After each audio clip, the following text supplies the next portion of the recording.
जय माँ लक्ष्मी, जय धन्वंतरी देवता। तमाम श्रोता मित्रों ने धनतेरसना पावन पर्वनी हार्दिक शुभकामनाओं। हूँ छूँ आपनो होस्ट अने दोस्त नीत अने आप सौનું સ્વાગત છે મારી YouTube channel awesome audio books નીત FM પર।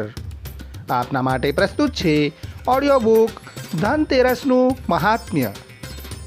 ધનતેરસ એ હિન્દુ ધર્મમાં ખૂબ મહત્વપૂર્ણ તહેવાર છે જે દિવાળીના પર્વ પહેલાં આવે છે। આ દિવસને ધનનો દિવસ ગણવામાં આવે છે અને વિવિધ દેવતાઓની ખાસ કરીને મા લક્ષ્મી, ભગવાન ધન્વંતરી અને દેવ કુબેરની પૂજા કરવામાં આવે છે। ભગવાન ધન્વંતરીને આયુર્વેદના દેવ અને આયુર્વેદ કે ચિકિત્સા શાસ્ત્રના પ્રદાતા માનવામાં આવે છે। ધનતેરસ પર ધનની ખાસ કરીને સોના અને ચાંદીની ખરીદી અને પૂજા કરવી શ્રેષ્ઠ માનવામાં આવે છે જે જીવનમાં સમૃદ્ધિ અને સુખ લાવે છે। ભારતીય સંસ્કૃતિમાં જ ધનની પૂજા થાય છે। હિન્દુ સંસ્કૃતિમાં જ લક્ષ્મીજીની પૂજા થાય છે। દુનિયાનો કોઈ દેશ ધનને દેવી દેવતા સમજતો નથી। ભારતીય સંસ્કૃતિ હજારો વર્ષ પુરાણી છે। વેદ પુરાણો ઉપનિષદોમાં ભવ્ય હિન્દુ સંસ્કૃતિની અનેક પુરાણ કથાઓ પડેલી છે। ભારત વર્ષમાં લક્ષ્મીજીની પૂજા થાય છે, પરંતુ ઘણીવાર અતિ ધન કમાવાની લાલસામાં લોકો લક્ષ્મીજીના પતિ નારાયણ અર્થાત ભગવાન વિષ્ણુને ભૂલી જાય છે। કહેવાય છે કે ભગવાનને લક્ષ્મીજી વગર ચાલતું હતું, પરંતુ લક્ષ્મીજીને નારાયણ વગર ચાલતું નહોતું। જે ઘરમાં નારાયણ નથી તે ઘરમાં લક્ષ્મીજી રહેતા નથી। જે ઘરમાં કજિયા છે તે ઘરમાં લક્ષ્મીજી રહેતા નથી। જે ધનવાનો હું બહુ ધનવાન છું તેવો ગર્વ કરે છે તે ઘરમાં લક્ષ્મીજી ટકતા નથી। જેઓ પોતાની જાતને લક્ષ્મીના માલિક સમજે છે તે ઘરમાં લક્ષ્મીજી ટકતા નથી। લક્ષ્મી નામનો બીજો અર્થ છે સુલક્ષણવાળી સ્ત્રી। જે ઘરમાં સુલક્ષણવાળી સ્ત્રી ન હોય તે ઘરમાં લક્ષ્મીજી ટકતા નથી। ઘરની પત્ની પણ સાક્ષાત લક્ષ્મીની છાયા છે, તેથી તેને ગૃહલક્ષ્મી કહેવાય છે। જે ઘરમાં સ્ત્રીનો આદર થતો નથી તે ઘરમાં પણ લક્ષ્મી ટકતા નથી। જ્યાં નારીનું પૂજન થાય છે ત્યાં દેવતાઓ પણ રમે છે। અલબત્ત ધનતેરસ કે દીપાવલીને માત્ર લક્ષ્મી પૂજન તરીકે જ ન સમજતા લક્ષ્મીના આધ્યાત્મિક અર્થને પણ સમજવો જરૂરી છે। ધનતેરસ સદીઓથી દીપાવલીના 2 દિવસ પહેલાં આવતું પર્વ છે। દેશના કેટલાય વિસ્તારોમાં આ દિવસે લોકો સુકન માટે નવા વાસણ ખરીદે છે। ધનતેરસનો અર્થ છે ધન્વંતરી જયંતી। ભગવાન ધન્વંતરી માનવ સ્વાસ્થ્ય માટેની ઔષધ વિદ્યા આયુર્વેદના દેવ છે। ધન્વંતરી જયંતીનો અર્થ છે આયુર્વેદ વિદ્યાનું પૂજન અને આયુર્વેદ વિદ્યાના પૂજનનો અર્થ છે પ્રાકૃતિક ઔષધ, વનસ્પતિ અને પ્રકૃતિની કુખમાં પેદા થયેલી સમસ્ત પ્રાકૃતિક નિધિઓનું પૂજન। આ પૃથ્વી પર વસતા તમામે તમામ જીવો પર પ્રકૃતિની જે અસીમ કૃપા છે તેની તરફ કૃતજ્ઞતા વ્યક્ત કરવાનો આજનો દિવસ છે। દિવાળીની પૂર્વે આવતી તેરસની તિથિને લોકો લક્ષ્મી પૂજન માટે શુભ આરંભનો દિવસ માને છે। આ સદીઓથી ચાલી આવતી પરંપરા છે। ધનની પૂજાનો અર્થ શું છે? આજની ભારતીય સંસ્કૃતિમાં રૂપિયા પૈસાને ધનનું જળ સ્વરૂપ માની લેવામાં આવ્યું છે, પરંતુ ભારતના વેદ ઉપનિષદમાં વાસ્તવિક ધનનો અર્થ સ્વાસ્થ્ય છે।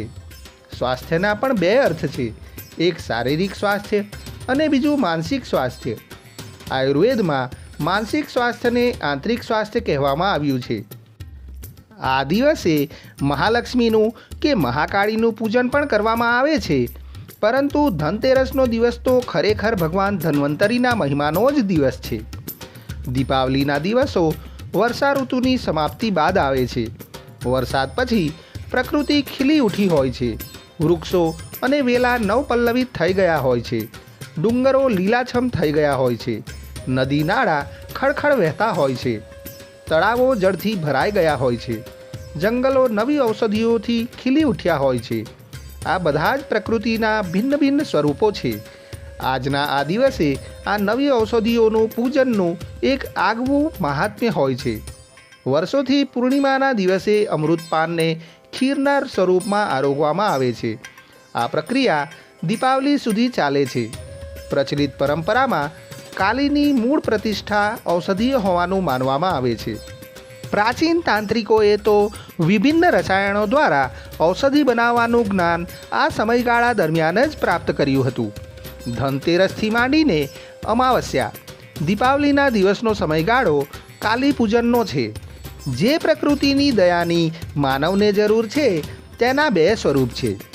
એક છે સંજીવની અને કાલ સિદ્ધિના અધિષ્ઠાત્રી મહાકાળી અને બીજા છે સમૃદ્ધિ, વૈભવ, ભૌતિક સંપન્નતા અને શ્રીના અધિષ્ઠાત્રી મા લક્ષ્મી. આ બંનેના સહયોગથી માનવ જીવનને સુખ, શાંતિ અને પરિપૂર્ણતા પ્રાપ્ત થાય છે. આ કારણથી જ મા લક્ષ્મીના પૂજનની સાથે સાથે આયુર્વેદ વિદ્યાના દેવ ભગવાન ધન્વંતરીનું પણ પૂજન કરવામાં આવે છે. વેદ ઉપનિષદ કહે છે કે ભગવાન વિષ્ણુનું સહચર્ય પ્રકૃતિની સાથે છે અને ભગવાન નારાયણ મા લક્ષ્મીના પતિદેવ છે. મહાકાળીનું વત્સલ સ્વરૂપ વિષ્ણુની સાથે જ રચાય છે અને શ્રીની સાથે ભગવાન વિષ્ણુ સ્વરૂપ બિરાજમાન હોય છે. ભગવાન ધન્વંતરી સ્વયં ભગવાન વિષ્ણુના જ અવતાર મનાયા છે. ભગવાન વિષ્ણુ સૃષ્ટિના પાલક અને રક્ષક પણ છે. અહીં સ્વાસ્થ્યનો અર્થ છે લાંબુ ને નિરોગી આયુષ્ય અને શ્રીનો અર્થ છે પુરુષાર્થનું તેજ. ભગવાન ધન્વંતરી જે અમૃત ઘટની સાથે અવતર્યા હતા તેમાં આ બધાનો સમન્વય છે. આમ તો 3 ધન્વંતરી થયા. એક તો સમુદ્ર મંથન દરમિયાન અમૃત ઘટમાં થયા. બીજા ધન્વંતરી જેમણે અમૃત આ મૃત્યુલોકમાં પ્રાણીઓ માટે સુલભ બનાવ્યું. ત્રીજા ધન્વંતરીને આપણે વધુ ઓળખીએ છીએ, જે શલ્ય ચિકિત્સા માટે વધુ પ્રસિદ્ધ છે. આ પરંપરા વર્ષોથી ચાલી આવે છે. આ કુળમાં ધન્વંતરી દિવોદાસ થયા અને તેમના શિષ્ય સુશ્રુત આયુર્વેદ વિજ્ઞાનમાં અત્યંત જાણીતા છે. આ કારણથી જ ધનતેરસને ધન્વંતરી જયંતી તરીકે મનાવવામાં આવે છે. તેનું એક કારણ એ છે કે ભગવાન ધન્વંતરી ભગવાન વિષ્ણુના અવતાર છે. ધનતેરસના દિવસે ધન્વંતરી જયંતી અને અમાવસ્યાના દિવસે મહાકાળીનું પૂજન તે ઉપરોક્ત ધારણાઓનું પ્રતીક છે. ધનતેરસથી માંડીને ભાઈબીજ સુધીના દિવસો એક રીતે ધનલક્ષ્મી, સ્વાસ્થ્ય, ઔષધિ, કાળી, અન્નકૂટ, અન્નપૂર્ણા, યમ દ્વિતીયા અને યમ પૂજાનું આરાધનાનું સપ્તાહ છે. વાસ્તવિક ધન, સારું અને નિરોગી સ્વાસ્થ્ય છે. આ તહેવાર આરોગ્ય અને સમૃદ્ધિ બંનેનું પ્રતીક માનવામાં આવે છે, કારણ કે ભગવાન ધન્વંતરી આરોગ્યના દેવ હતા અને આયુષ્ય માટે આ દિવસ શુભ ગણાય છે. ધનતેરસનું મુખ્ય સ્વરૂપ ધન અને તેરસ એટલે 13 ગણા પૈસાનો દિવસ હોવાનું કહેવાય છે, જે જીવનમાં સુખ સમૃદ્ધિ લાવે છે. ધનતેરસના દિવસે યમરાજાને દીપદાન કરવાનું ખાસ મહત્ત્વ છે. માનવામાં આવે છે કે તે કુટુંબમાં અકાળ મૃત્યુ અટકાવે છે અને લાંબા આયુષ્ય માટે આશીર્વાદ આપે છે. પૂજા માટે ખાસ સામગ્રીઓ જેમ કે કંકુ, ફૂલ, અગરબત્તી, સ્વચ્છ જળ અને પંચામૃતનો ઉપયોગ થાય છે. ધનતેરસના દિવસે ધનવૃદ્ધિ માટે ધાણા ખરીદવાની પરંપરા પણ છે, જેને માતા લક્ષ્મીને અર્પણ કરીને શ્રેષ્ઠતા મનાય છે. ધનતેરસના દિવસે મા લક્ષ્મીના પૂજનની સાથે ધન્વંતરી દેવતા અને યમરાજાનું પૂજન પણ અવશ્યથી કરવું. શ્રોતા મિત્રો, આ ધનતેરસનો તહેવાર આપના જીવનમાં સુખ સમૃદ્ધિ, ધનવૃદ્ધિ અને સારું સ્વાસ્થ્ય લાવનારો બની રહે એ જ અભિલાષા સાથે હું મારી વાણીને વિરામ આપું છું. તમને જો મારો આ વિડીયો ગમ્યો હોય તો એને લાઈક કરશો અને મિત્ર વર્તુળમાં શેર કરશો તથા આવા જ બીજા વિડીયો જોવા માટે મારી ચેનલ ઓસમ ઓડિયો બુક્સ નીત એફએમને સબસ્ક્રાઈબ કરી લેશો. આપ સૌના સારા સ્વાસ્થ્યની કામના સહ ફરી જલ્દીથી મળીશું નવા વિડીયો સાથે.